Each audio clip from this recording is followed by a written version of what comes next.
got the radiant spike going.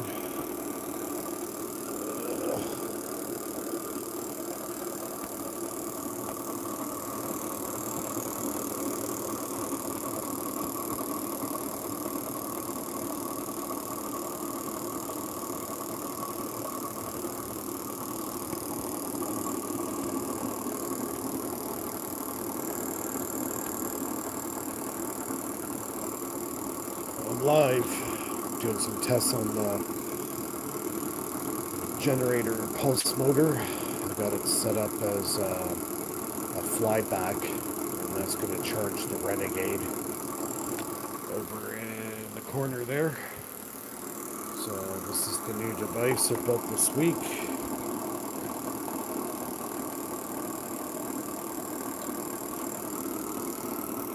Spark gap switch. I don't know if you can see the radiant spike going off.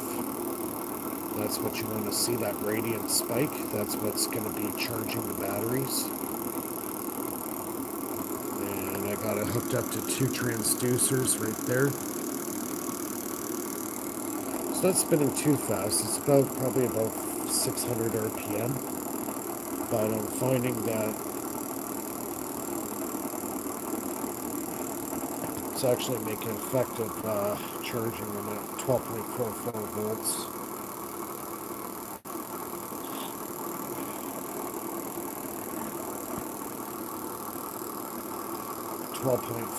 volts, holding steady. And then as soon as I take it off, the thing will recharge itself. So what I'm trying to do is get that battery actually boiling. And when the battery starts to boil, I'm still trying to tune it. I haven't got it quite tuned just right yet.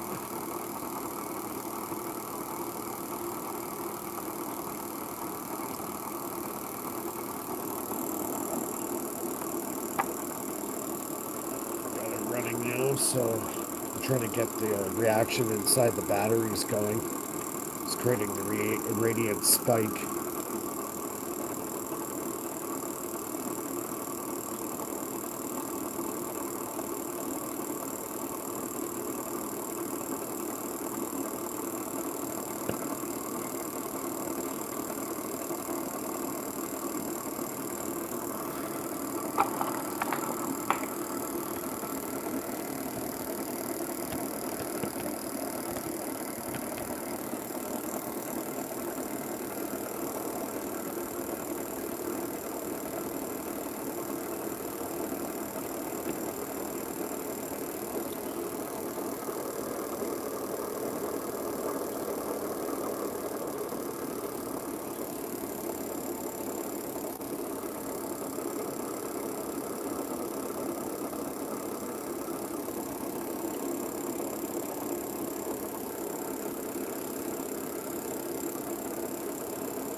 That's what I want.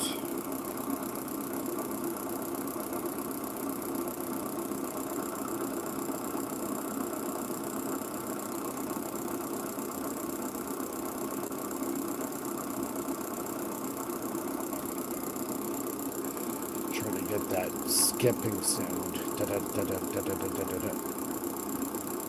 So I'm trying to create the reaction in the battery. The battery that's running the system right now is that one there. It's a SLA battery. It's not really the battery I like, but I'm trying to create the radiant back spike to go back into that battery like a boomerang, shooting it out, coming back, and then creating the reaction in the battery, and then trying to get the voltage to climb on the battery.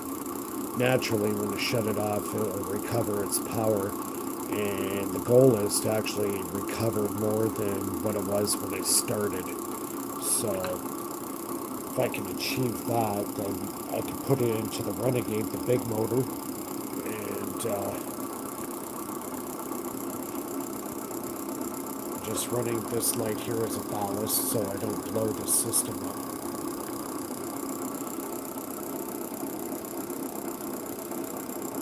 The wheel's spinning at about 5 to 600 RPMs right now. It's not fast, it's for a reason. Because if you run too fast, it starts drawing too much current. That's what you don't want. You want to create the back spike. There's no diodes in the system, so I'm getting that radiant back spike. See that flash? Okay, that's the radiant back spike. And it will be like a bluish green color. And that's the radiant back spike that Bandini was talking about. That's what you want. So that is firing back into the battery. Now the idea is when this happens, it starts stirring up the chemical that's inside the battery and starts getting it into a boil situation. When you get the boil situation, that's when the power comes back. When the power comes back like that, now you're basically self-running. You're actually charging while you're running off the battery that's driving the system itself. So if that's not over unity, I don't know what is. But the idea is to take this motor now and charge up the batteries in the Renegade, the large version, which will run a big load, such as battery banks for, say, a solar array. So you would just remove the solar panels and then hook this up to your batteries that run your house, and it will recharge your batteries for the house. And this is the practical application for the Renegade. So it's going to be basically 2 Robert Adams motors in one generator. One runs the load while the other one recovers the system. They work hand in hand. And the idea of the Robert Adams motor is to make it the most efficient possible. And I think I've more than achieved that. It's running in microwatts. It's running so low the meters I have don't even read the amount of wattage coming out. And the current is less than 3 decimal place. Sometimes it goes 0.001 watt amp hours, which is next to nothing. The idea is with this motor runs at 12 volts, the Renegade runs at 50 volts.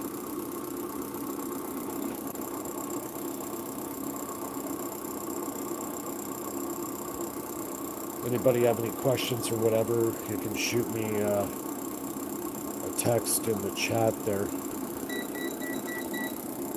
Reset the meter.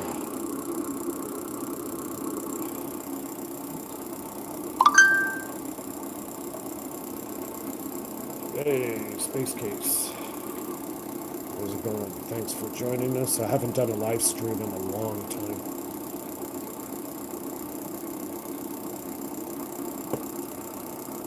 It's been a while. Anybody who wants to chat in the chat board. It's open. Ask me any questions. Daniel Foster. Thanks, man. This is all for you guys. So I built this motor this week. Built the rotor, built the coil. I'm using, again, the spark gap switch with the radiant spike. There's no diodes in the system, so all that flyback's going into the battery. And eventually, when I get this perfected, then I'm going to install this into the Renegade. So basically, you're going to have Hi, Starlight. Thanks for joining us. Yeah, so the idea is as soon as I get this perfected, actually, see, now it's going up to 12.46. It's actually gaining voltage. So the timing is everything in this motor. Everything. So basically, what you got to do is you got to get it like chattering, like da da da da da da da da da da da. It's not as steady. It's almost like you're running a car engine almost with a high lift cam in it. So you got that da da da da da da da. And that's how this sounds right now to me. I don't know how it sounds on the live stream, but it sounds like there's a skip in the pulse. And that's what you want. So right now, as you can see, it's going 12.45 and it's actually going to 12.46. It's gaining voltage.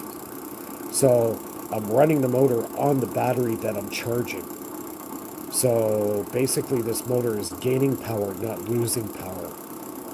So call it what you want. This is exactly what's going on. So with the lead acid battery, very important is that the chemical inside, if you utilize it properly and you shock that chemical that's inside the lead acid battery, it creates almost like a boil, like you're boiling water. If you get that boiling, now what's going to happen is it's going to enhance the power of the battery and actually charge it. Because I'm spiking it with a radiant spike, it's cold. So even though that it's boiling, it's not generating heat.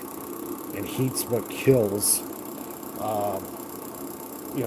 yeah, it sounds like firing cylinders. Yeah, exactly. That's exactly what it is, Space. And that's what you want. The timing's like staggered. It's like a high lift cam in an engine, a car engine, where it's going da da da da da da da da da like that. That's what you want. And when you get that, you're going to gain voltage. Like, see, it's going up to 12.46. It's actually gaining voltage. So this battery I'm using to run the motor, and it's charging at the same time. So instead of running it and the battery's going down, it's running it and charging the battery. So conventional science, they'll say, oh, this is impossible. It can't be done. Well, what the hell is that? I think it's charging itself while it's running. So call it what you want. I'll leave that up to you guys. It's up to you. I'm not going to go make claims anymore saying it's this and that. You know, I can suggest it, but, you know, really this information's for you guys to really try to replicate what I've done. You know, understand my concepts, understand my theories. You might not understand it, you might not believe it, but you have to build it for yourself. And if you follow exactly what I do, you're going to get results. And, you know, I get a lot of hecklers and I get, you know, the trolls. And they say, oh, it's, you know, over unity is impossible. It can't be done. Well, what the fuck is that? Looks like it's gaining power to me. You know, it's going up and down. But that's showing me I'm making a gain. I'm not losing power. See, 12.46. It's climbing. So after I stop the motor,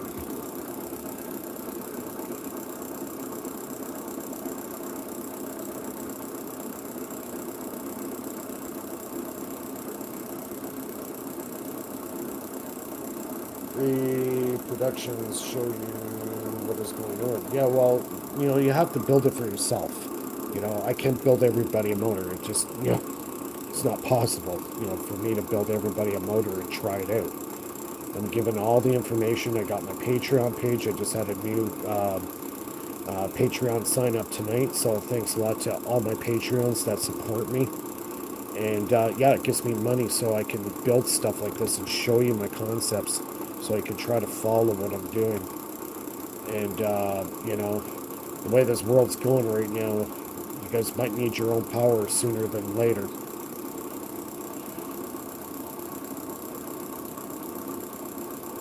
Yeah, they can. Well, the problem is we're dealing with a science that they weren't taught. And some of the energies that I've been working with, you can't put a meter on it. Like, I'm getting some really crazy phenomena, even like health implications. Whenever I run my Renegade, I feel better. The pain in my body goes away, everything goes away.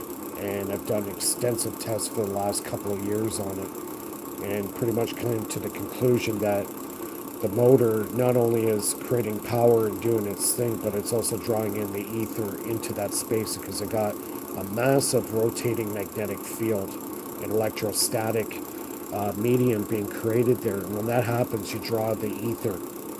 So I'm basically pulling the ether into my engine, into the generator itself, and it's manifesting around the motor. And that's why it feels so good after I run the motor. It's not, I thought of, okay, the placebo effect. Well, the placebo effect wore off a year ago.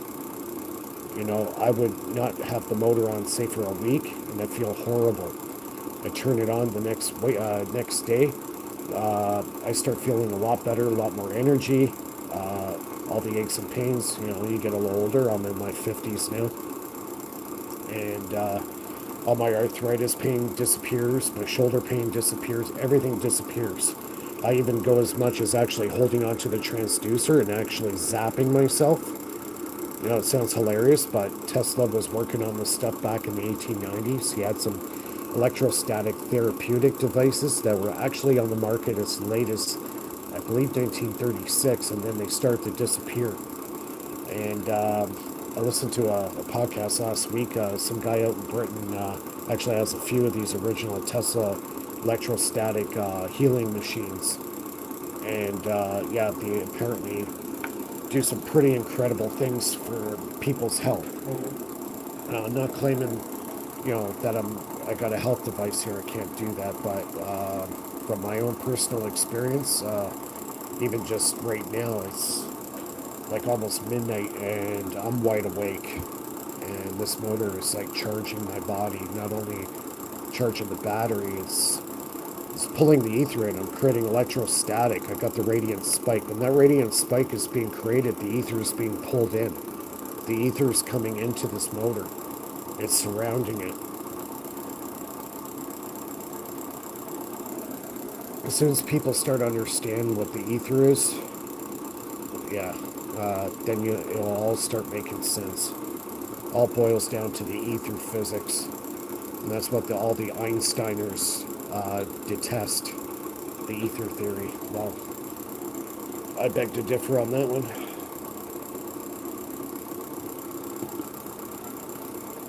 This is the real deal stuff. So I'm going to shut the motor off just briefly. I'm going to show you what happens to the battery now.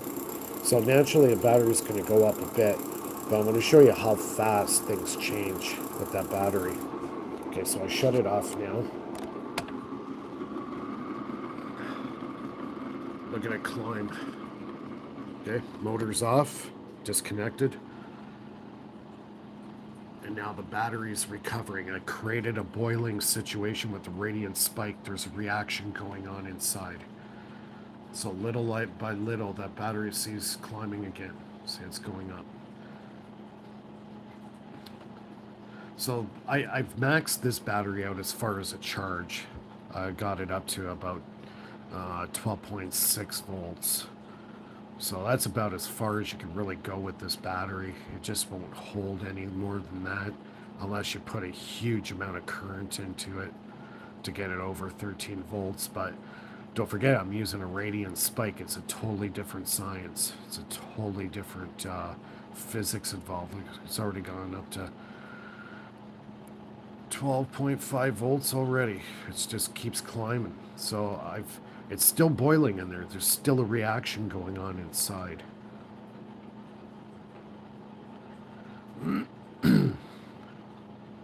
So you kind of get the idea. So the recovery happens actually after you shut this off. What you got to get the going is it's for the lead acid batteries mainly. That's where this effect actually happens. Don't try it with lithium ion. You'll blow the snot out of your batteries. Don't even try it. Works really well with the old style lead acid batteries that you actually fill with distilled water. Those are the batteries you want. The deep cycle lead acid battery. These ones are the SLA. They're shit. But Oh well, that's all I got to work with right now. Um, but I'm still getting the effect. So the idea is get it rolling inside, get the boil going. When you get the boil going, that's where the charge starts increasing in the battery, and the battery actually recovers. So yeah, so I built the coil, I built the rotor, four magnets. I got the proximity sensor. That's the timing. It's hooked up to the spark gap switch, which is the automotive relay switch you can buy from Canadian Tire or whatever. And I haven't really modified it. I didn't advance the timing or nothing on it. And this is where the radiant spike is. So it's that make and break. So um, this is actually how it looks when you get it. The automotive relay switch are RL44 SPST switch. This is what I'm using. And I've been using it for the last 7 years. See, look at it. It's still climbing. It's going up to 12.51 now. It's recovering. This battery is bouncing back. So the whole time I've been running this battery, I have not been wasting any power. So, yeah. So, you can pick this up at Princess Auto. You can pick it up at Canadian Tire here in Canada. They're like $6-7. They're cheap. So, pick these up and start playing with these things. So I'll tell you what the switch is. So the two ones on the side,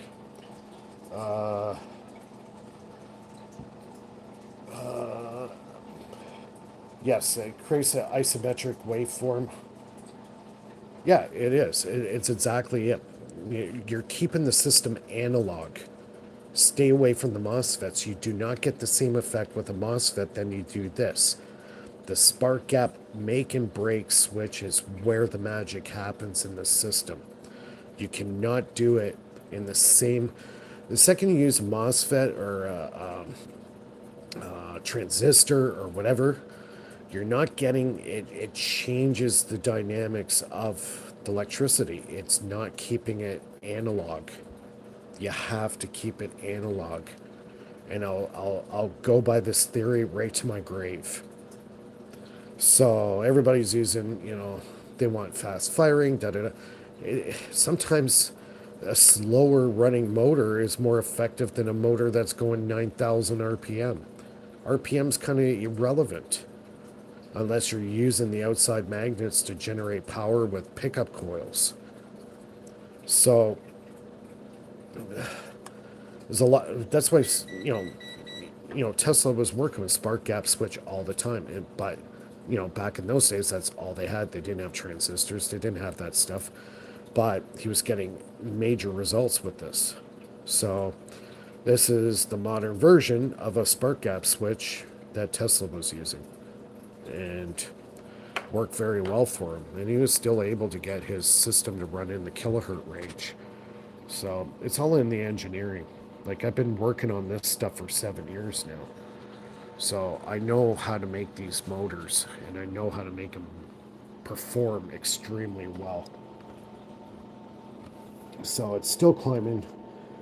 It's actually gone up to 12.51, so you can see the battery is actually going up.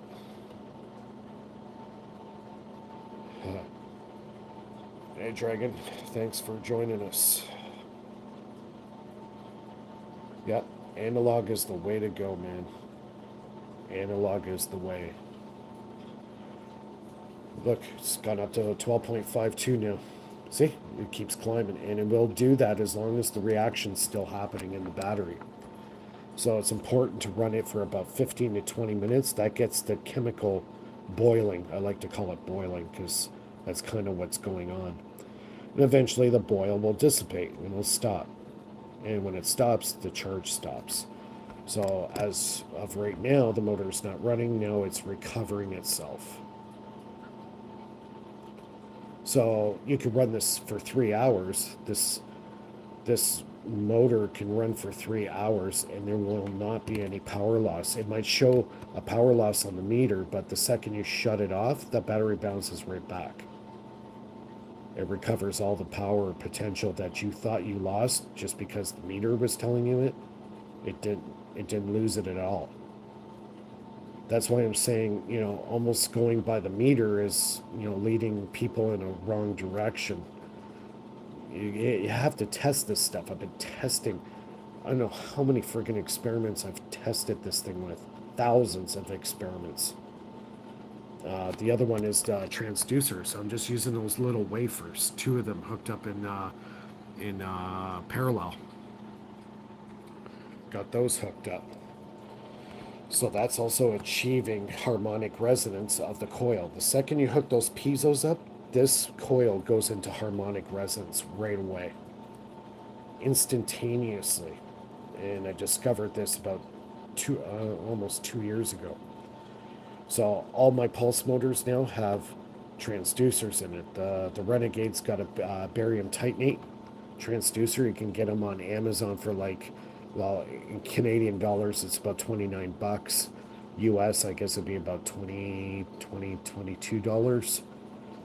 They're 60 kilohertz, 40 watts. And when the Renegade's running, it's running at about 41 kilohertz signal. So it doesn't matter what size your coil is. It matters on the potential you're putting in, yes. So I'm putting in about 50 volts, 48 to 50 volts, and my coil is resonating at 41 kilocycles. And it's in harmonic resonance because the motor runs in microwatts. It's unbelievable what the Renegade does. That's, to me, that motor is a freak of nature. So yeah, battery's recovering. Probably in the next 30 minutes, it'll still recover, probably go up to about 12.6 volts. Just going to hook up the motor again just to keep people entertained here because everybody likes to be entertained. Let's get it spinning the right way. So as you can see, now it's dropped. You can't go by that power. It's just what it's drawing. That's the current that's drawing off it. So I got the light going. That's just the ballast so I don't blow the circuit.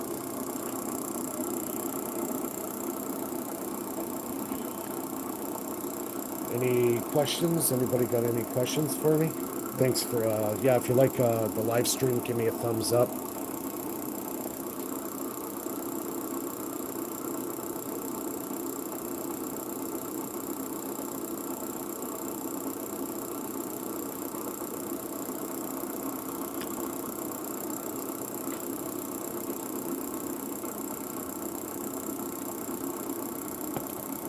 It's still holding it about. What do we got here? Yeah, no problem. This is live, man. This is live. This is not pre-recorded.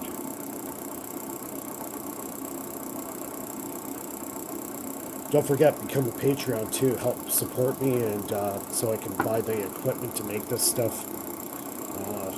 The Renegade over in the corner there, that thing's put about $1,500 into that thing. That thing is a freak of nature, that motor. That's the Adams motor, so that's got some pretty interesting science going on in that thing.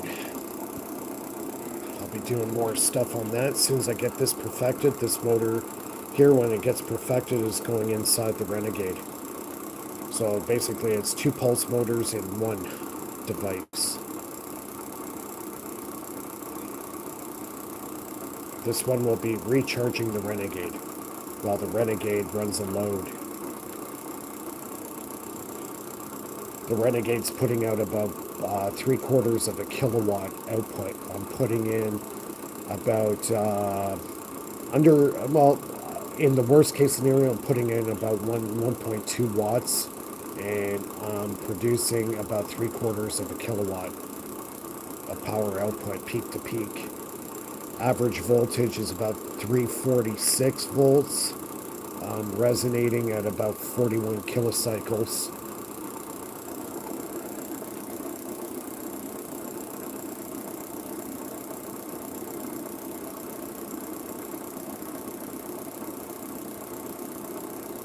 Yeah, Yeah, it's storing it. Like the idea is to create that reaction in the battery, the boiling. As soon as you get the battery boiling, you're charging that battery. So this system here has no diode. All that flyback that's being created is going back into the battery. Very important. The the proximity sensor is on a separate circuit that's being run by this battery here. It's separate from the rest of the system. What's actually powering the motor itself is that battery there. So, yeah, it's important to isolate this circuit because if you don't, the flyback can actually damage this. This one here, I believe, can handle up to 36 volts, but I don't want to chance it with the back spike because my back spikes are probably hitting over 200, no doubt. So it looks like the battery voltage is going down, but it's not. It's actually creating the reaction in the battery again. So as soon as you create that reaction, then you shut the motor off, and then she goes right back up again. You didn't lose any power. The motor's spinning at about 5 to 600 RPM, maybe 7. Yeah, it's about 550, 600, I would say. It's running a lot slower than the Renegade does. Renegade, at optimal speed, it's running at about 12 to 1500 RPM.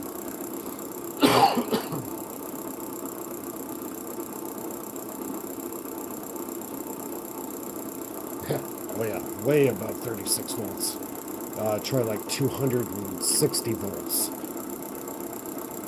The Renegade back voltage spikes are 764 volts, so three quarters of a kilowatt.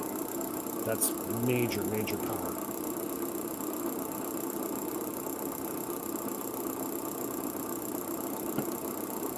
But it's at high frequency. It's at 41 kilocycles.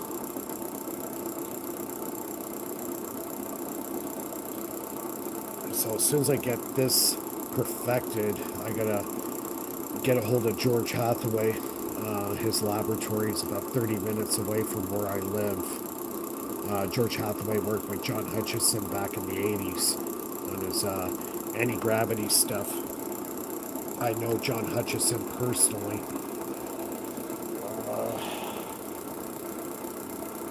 No, the second you put a filter on it, that's when you kill it. You cannot put a filter on it. The only, like, if you were going to do that, it's a diode. So the diode will prevent the back spike from going into the battery or into your transistor or whatever. That's the only time you use it, but I'm using it specifically for this purpose of the back spike. There is no diode. Oh, for the Hall sensor? Yeah, you could probably do that. Yep, that's fine. But the second you get a spike into that Hall sensor, you're going to fry it. So I've destroyed many, many reed switches and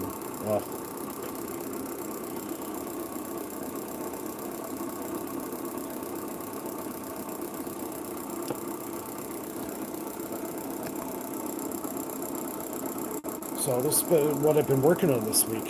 I know I haven't really done much videos, but always got something going on. Don't kid yourself. Just because I haven't made a video doesn't mean I'm working on anything. I also did the Oregon generator. That's the accumulator. I've done that. Actually, maybe I'll bring it out and show you guys. Hold on. Just stay put for a sec.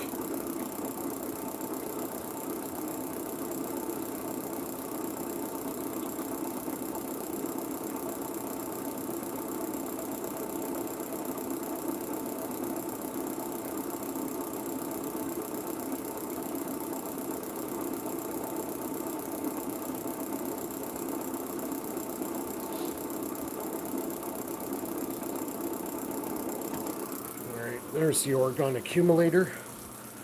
Several layers. I'm not done yet. I gotta buy some mason board for the outside box. So I got the galvanized steel plates inside. And yeah, this is the Wilhelm Reich Oregon accumulator.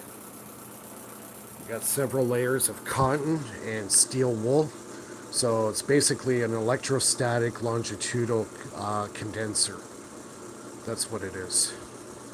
So the ether is being drawn into this box. So I can put water in there, charge water with the ether. And yeah, so I'm going to be doing some more experiments with this soon. That's the Wilhelm Reich Orgon accumulator. And that's what I've been working on.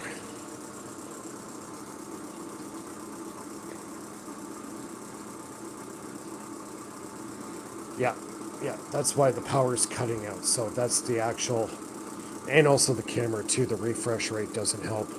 I'll show you the back spike of the switch. So there's the back spike. See it? It's like a bluish green. That's the ether. That's the ether spike.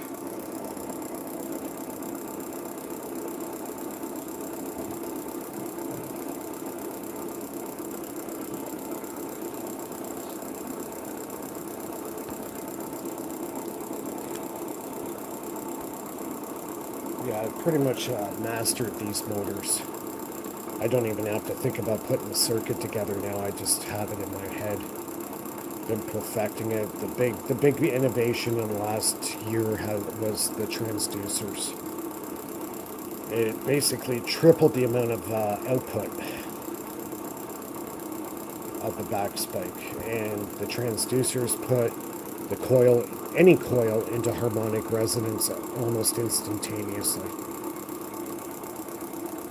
You can use barium titanate, you can use those little wafer ones that I'm using, the ones you find in the postcards.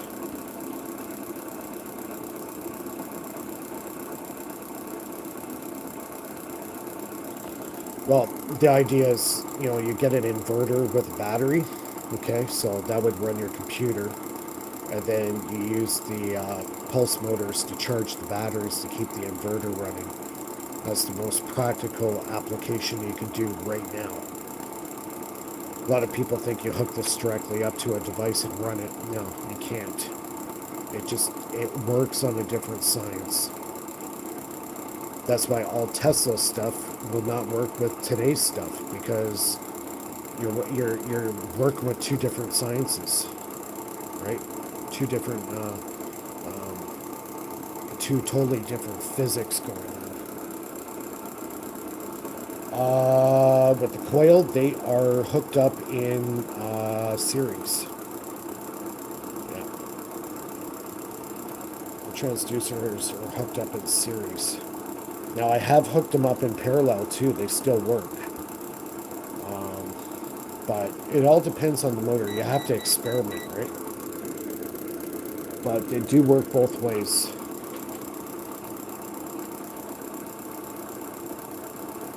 Yeah, series output, yeah. Common ground works.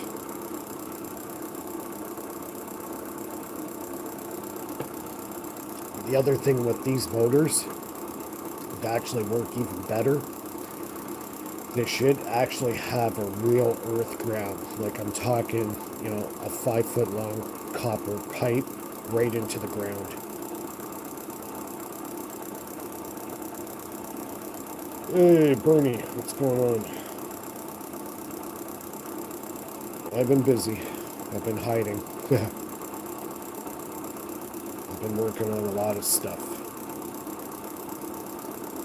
Got the Orgon accumulator.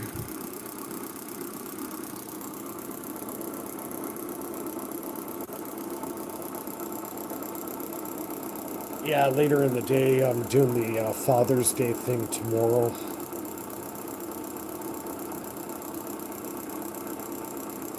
The shock at this level, believe it or not, it's a shock, but it doesn't hurt. Like, just to show. Like, I'm touching the transducer with my hand right now. I'm getting jolted. It's about 200 volts, but the frequency is high. But this shock takes the pain away from your body. Like, I have arthritis in my shoulders and that, and my knees. I'll put this transducer, sit it on my knee for 10 minutes. The next day, my knee is basically like nothing happened to it. I feel no more pain. The pain's gone. So, yeah, you have to experiment. Electrotherapy, that's exactly what it is. Tesla style. Yep. Tesla made a lot of the electrostatic therapy devices. And they were on the market till about 1932, 1936, and then they started to disappear.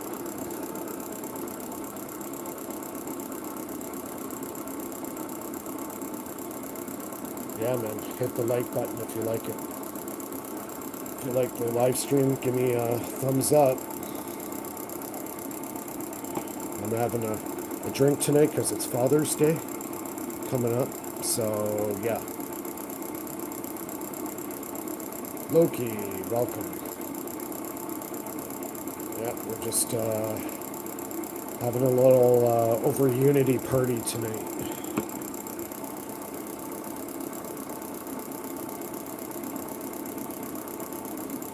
Yeah, he had a chair. Yet another one was a vacuum tube, and the vacuum tube would create the electrostatic spike, and you just rub the tube over your arms and wherever body part hurts, and yeah.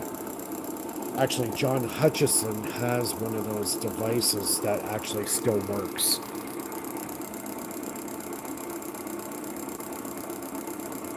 Yeah, man, just built the pulse motor like this, hook up the transducers, and then just start zapping your body parts that hurt.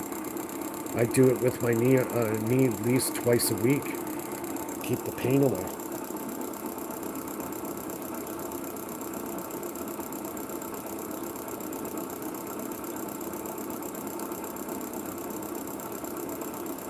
Yep. I played hockey for a long time, so my knees get sore after a while, and my right knee gives me a lot of pain. So I just take these transducers, put them right on my knee for about 5-10 minutes, and yeah, you're gonna get zapped. You get little shocks, like electrostatic shocks. It's not like totally unbearable. And yeah, about 5-10 minutes of that a day. Next morning, it feels like my knee has no pain at all. It's completely gone. And I've been testing this for the last couple of years now, and it's really, really, really helped. But I can only speak for myself. You have to build this stuff and try it for yourself. Don't forget to become a Patreon. You got all the schematics of all the pulse motors, all the devices that I worked on. There's stuff in there. You can sign up as low as $5 a month, which is basically pennies a day. And you get all the stuff. You get all the perks. You have personal contact with myself. And yeah, so don't waste any time. Yeah, the Patreon's growing, doing well with that. And yeah, I'm helping a lot of people out to get this tech out there, man, because the world's not getting any better.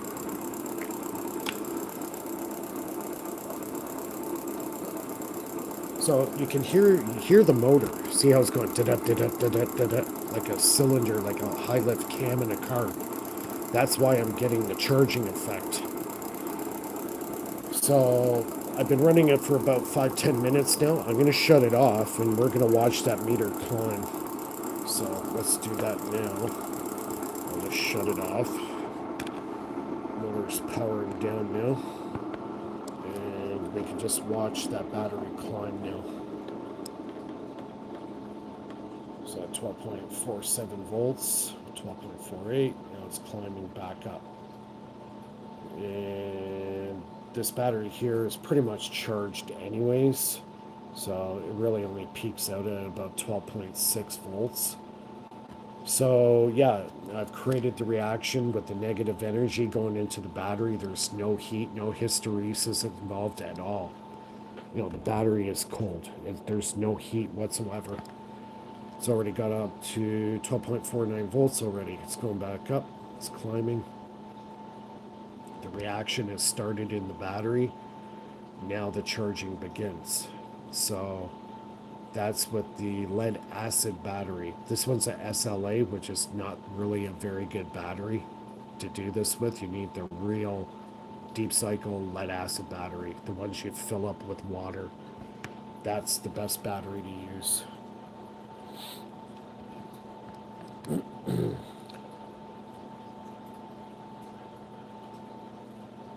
So, yeah, she's climbing. We'll hit 12.5 volts any minute now. We'll just keep climbing. There we are, 12.5 volts. It's going back up. But the main thing is all batteries will do that. When you pull a load off it, it's going to go down, and then after you shut it off, the power will go back up. The only difference is with this, I've created a reaction inside the battery. That the chemical inside is now reacting, and it's actually charging the battery. So, yeah. Any other questions? Because I'm going to call it quits soon. I've been doing the live stream for almost an hour now.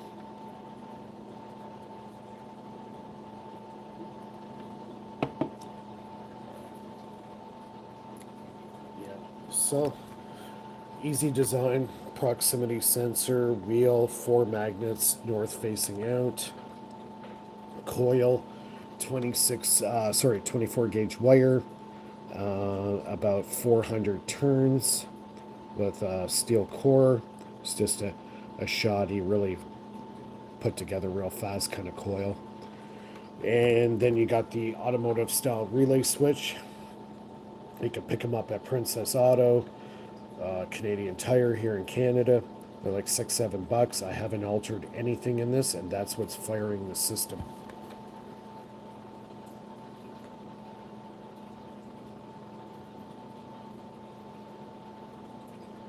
Yeah. Thanks, Daniel. Yeah, it's cold electricity. There is no heat. This battery is not hot, nothing.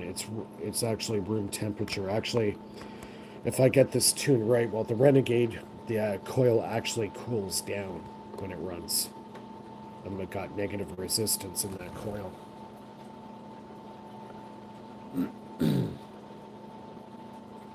Yeah, best thing to do is watch my YouTube channel, watch all the videos I've done on the Renegade. I've got well over 300 videos posted, instructional videos, ideas, concepts, all that stuff. I got the Patreon. If you also like my stuff, there's also a PayPal donate button there. If you want to chip a buck or two just to help me with the funds so I can buy the components I need to make all this stuff. Pretty much all this stuff here was all donated money to build this stuff, so yeah, it definitely helps. Patreon, if you're a little bit more serious and want more detailed information, videos, schematics, all that stuff's in the Patreon. And yeah, I think we're going to call it quits for tonight. And everybody have a great weekend. It's Father's Day, so if you're a father, happy Father's Day. I'm a father. I'll be doing the Father's Day thing probably tomorrow. But I might go on maybe Bernie's show tomorrow night. We'll see how things work out there. Thanks a lot for joining me. Give me a thumbs up before you log off. And yeah, have a good night, everyone. Thanks, Grant. Thanks, Space. Thanks, Daniel. Bernie. We'll see everybody soon. Cheers.